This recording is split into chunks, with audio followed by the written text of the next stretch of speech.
Assalamualaikum warahmatullahi wabarakatuh. Perkenalkan, nama saya Rina Arbaiyah, NIM 2011 81615, kelas PAI 5C, Prodi Pendidikan Agama Islam, Fakultas Tarbiyah dan Keguruan, Universitas Islam Negeri Sultan Taha Saifuddin Jambi.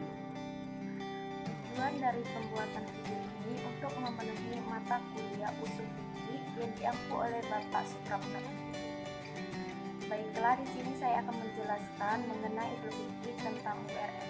Langsung saja, pengertian URF dari segi etimologi, al-URF berasal dari kata yang terdiri dari huruf ain, ra, dan fa yang berarti kenal, dan kata ini muncul kata marfi'ah yang berarti yang dikenal.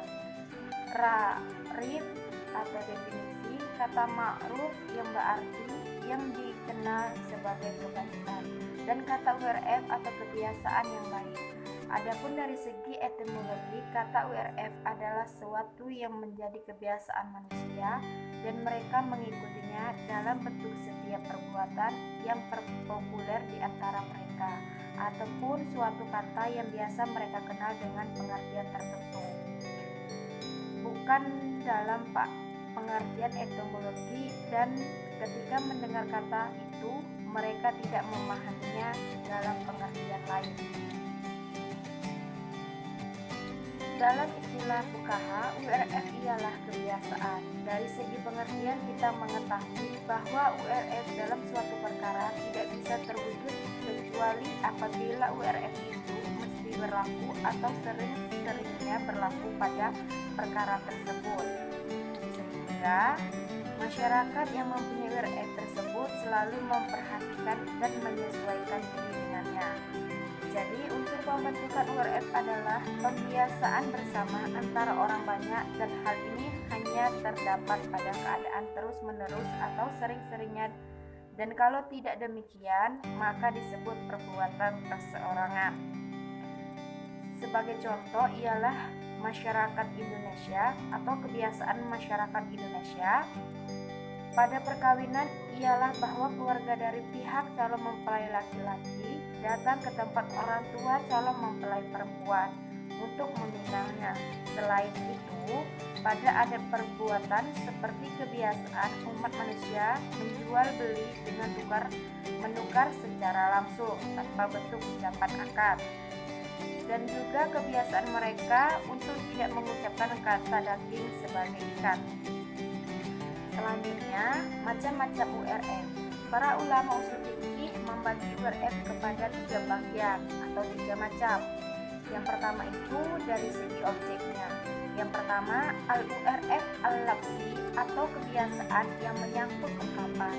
Yang kedua, al-URF al-amali atau kebiasaan yang berbentuk perbuatan. Dari segi cangkupannya, URF itu dibagi menjadi 2 juga. Yang pertama, al-URF al-am yang berarti kebiasaan yang bersifat umum. Yang kedua, al-URF al-khas yang berarti kebiasaan yang bersifat khusus. Kemudian dari segi keabsahannya dari pandangan syara, URF itu dibagi menjadi 2 juga.